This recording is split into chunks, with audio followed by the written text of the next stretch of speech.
అయ్యగారిని చూడాలి దేవునికి దేవునికి జ్ఞానం భగవంతుడికి అమ్మగారి ఇంటికాడ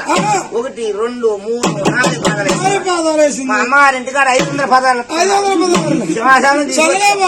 సంతోషం అమ్మగారి కుటుంబం కూడా చల్లగా ఉండాలి పూజలు గట్లా చెయ్యాలి పూజలు చేసి అమ్మగారు పోయి అమ్మగారు ఎక్కడున్నారు